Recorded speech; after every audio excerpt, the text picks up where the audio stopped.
شهري رمضان هذه سنتي فرضا لله تعالى. Assalamualaikum warahmatullahi wabarakatuh.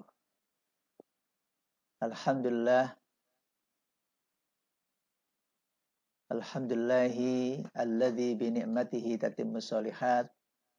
Asyhadu an la ilaha illallah wa asyhadu anna Muhammadan abduhu wa rasuluh.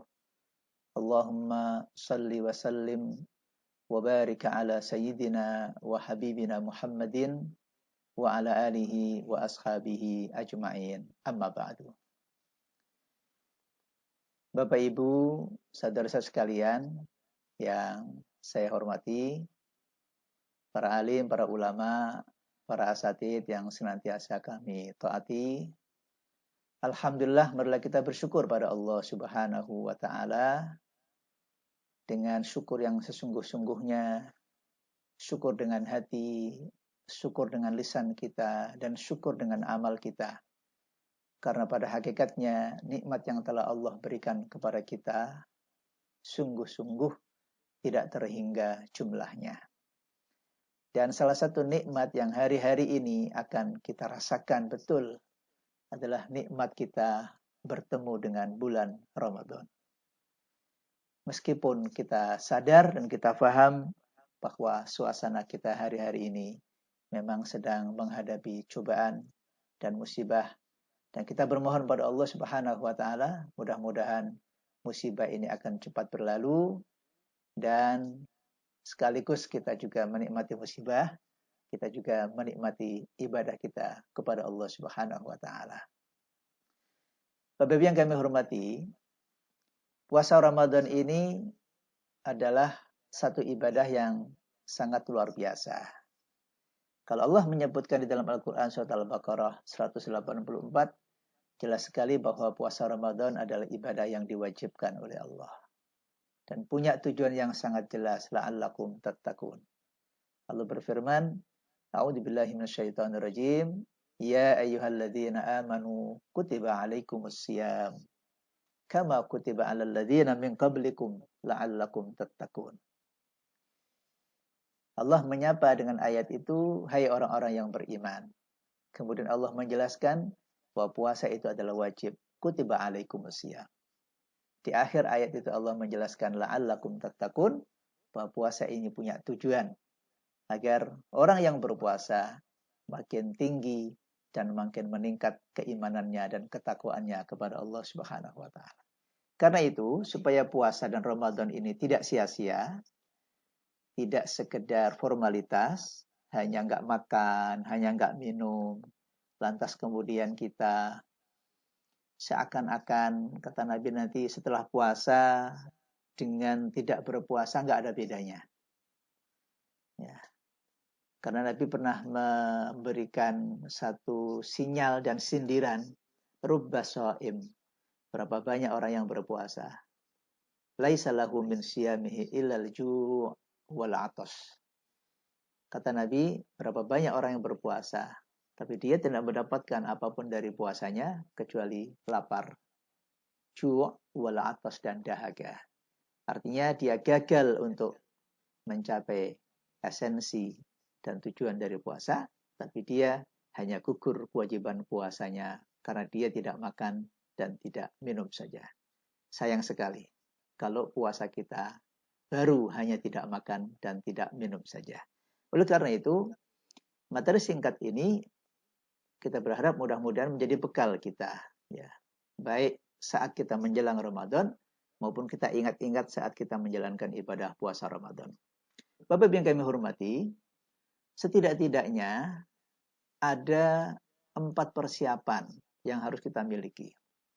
Persiapan yang pertama adalah persiapan ruhiyah, hati, spirit, emosi, ya, ketulusan, keikhlasan. Ini penting sekali karena innamal a'malu binniyat. Separuh urusan ibadah kita kepada Allah itu bergantung kepada niat kita. Dan Nabi terkait dengan Ramadan mengajarkan di dalam hadisnya, man shoma ramadhana imanan wa ihtisaban Jadi Nabi menggarisbawahi di dalam hadis itu, man shoma, barang siapa yang berpuasa Ramadan imanan. Jadi hatinya, spiritualitasnya, maknawiyahnya, ruhiyahnya, itu niatnya betul-betul imanan karena Allah, wahtisaban, semata-mata mengharap ridha Allah Subhanahu wa taala. Kalau begitu, baru Allah akan menjanjikan ghufira lahu ma taqaddama min dzambihi. Itu persiapan pertama. Karena itu usahakan kita bahagia gitu ya, senang, rindu pada Ramadan. Jangan malah datang Ramadan malah kepala pening. Ya. Datang Ramadan malah susah hatinya, enggak. Buat orang-orang beriman enggak, justru ini hiburan, justru ini keberkahan yang Allah melimpahkan. Insya Allah dengan puasa kita makin sehat, hidup kita makin barokah. Yang kedua adalah persiapan ilmu. Ya. Segala sesuatu itu ada ilmunya. Enggak mungkin kita mengerjakan sesuatu tanpa ilmu. Kalau orang melakukan sesuatu tanpa ilmu, hasilnya bukan kebaikan. Ya. Hasilnya adalah malah kadang-kadang kerusakan. Karena itu butuh kita bekal. Setahun sekali kita berpuasa Ramadan, kita refresh lagi, kita baca lagi kitab-kitabnya, penjelasannya. Kalau enggak paham, tanya pada ulama-ulama. Apa itu tentang fadilah-fadilahnya, keutamaan-keutamaannya, rukunnya, yang membatalkannya, sunnah-sunnahnya, anjurannya. Itu semuanya harus dipahami dan dibaca. Hadis Nabi, penjelasan para ulama, supaya apa? Saat kita berpuasa itu sebaik mungkin puasa itu kita lakukan. Hati kita sudah benar, fikihnya pun dipahami sehingga tidak ada yang kita langgar di dalam puasa kita. Kenapa demikian? Itu dipersyaratkan oleh Nabi Shallallahu Alaihi Wasallam. Saya bacakan di sini di dalam kitab Fiqh Sunnah. Dari sahabat Abu Sa'id Al-Khudri radhiyallahu anhu meriwayatkan Nabi Shallallahu Alaihi Wasallam pernah menyampaikan hadisnya. Man shoma Ramadana wa arafa hududahu wa tahaffadha mimma kana yanbaghi an yutahaffadha minhu ghufir lahu ma taqaddama min dhanbi. Abu Sa'id meriwayatkan di situ, man shoma Ramadana, barang siapa yang berpuasa Ramadan wa arafa hududahu. Perhatikan di sini. Wa arafa hududahu. Dan dia paham tentang batasan-batasannya, aturan-aturannya. Jadi orang berpuasa harus paham mana yang boleh, mana yang tidak boleh, mana yang penting, mana yang tidak penting, mana yang fadilah, mana yang merusak. Nah, itu harus wa'arafa hududahu. Setelah dia arafa hududahu, memahami tentang aturannya, berikutnya kata Nabi, wa tahaffadha mimma kana yambaghi an yutahaffadha minhu. Dia berusaha untuk menjaga apa yang harus dia jaga. Dijaga lisannya, dijaga hatinya, dijaga matanya, dijaga omongannya, dijaga telinganya, ya, dijaga perbuatan-perbuatannya. Semuanya kita jaga. Wa tahaffadha, berusaha dia menjaga. Mimma yambaghi an yutahaffadha minhu. Apa yang harus dijaga? Untuk tahu itu kan harus ada ilmunya. Karena kita sudah punya ilmunya, maka tahu mana yang harus dijaga, mana yang harus dihindari, mana yang harus dilakukan, mana yang menjadi penting, dan seterusnya. Nah, kalau itu sudah kita lakukan, kata Nabi, ghufira lahu ma taqaddama min dzambi. Hasilnya pasti akan diberikan reward oleh Allah, dosa-dosa kita akan diampuni oleh Allah Subhanahu wa taala. Kita gunakan kesempatan ini. Apalagi kita di era teknologi, cari buku di internet, ya, tidak terlalu sulit, ya. Punya literasi media, cari sumber-sumber yang meyakinkan, yang bisa dipertanggungjawabkan, dibaca di situ. Kalau belum paham, tanyakan pada para ulama-ulama kita, guru-guru kita. Yang ketiga adalah persiapan fisik. Ya, tentu puasa ini dibilang berat, ya berat. Tetapi kalau kita mensikapinya dengan kesenangan, kebahagiaan, maka nggak ada yang berat. Di siang hari kita disuruh puasa, nggak makan, nggak minum, tidak melakukan yang membatalkan puasa. Di malam hari kita diminta untuk memperbanyak ibadah qiyam Ramadan. Butuh kesiapan fisik. Siang kita kuat berpuasa, malam kita kuat beribadah. Nah, maka asupan makanan kita, ya, pola istirahat kita, ketenangan pikiran kita, ya, masalah-masalah sedang kita hadapi, ya, bagaimana diatur sedemikian rupa, ya, sehingga kita bisa memaksimalkan, ya, antara meminimalisir persoalan-persoalan kita, juga memaksimalkan peluang-peluang keberkahan yang Allah siapkan di bulan Ramadan ini. Jadi butuh persiapan fisik kita, ya. Jaga pola makan kita, pola istirahat kita, ya. Jaga olahraga untuk agar kita punya kesiapan yang prima. Dan mudah-mudahan itu semuanya sekaligus juga untuk menjaga imunitas kita dari bahaya COVID, ya, COVID-19. Kita punya imunitas dari perbuatan maksiat, kita pun juga punya imunitas dari serangan-serangan penyakit. Yang keempat adalah kita harus punya planning, punya perencanaan, ya, punya target. Jangan sampai orang itu dalam kegiatan nggak punya target, nggak punya perencanaan. Nanti nggak bisa diukur.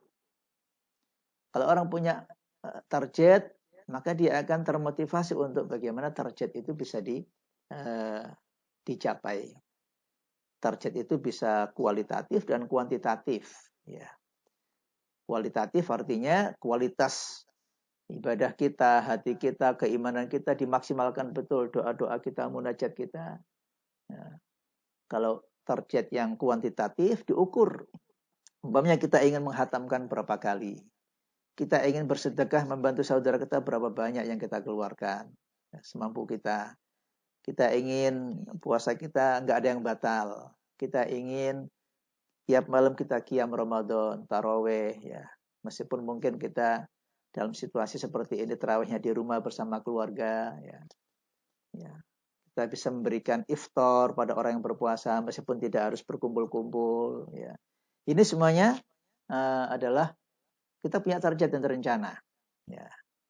Kita ingin khatam berapa kali, kita ingin berinfak berapa banyak, kita ingin membantu berapa orang, zakat kita dan seterusnya.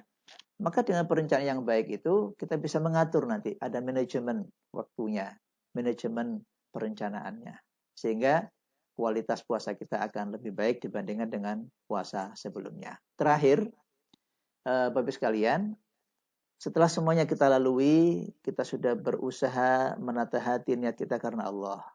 Kita sudah berusaha memahami ilmunya dengan benar. Kita sudah menjaga fisik kita dengan baik. Kita sudah punya rencana dan mudah-mudahan dimudahkan oleh Allah Subhanahu wa taala. Maka yang terakhir adalah wa 'alallahi falyatawakkalul mu'minun. Fa idza azamta fatawakkal 'alallah. Niat Anda yang tulus tadi itu laksanakan dengan sungguh-sungguh. Yassarallahu umurakum. Allah yang akan memudahkan urusan kita.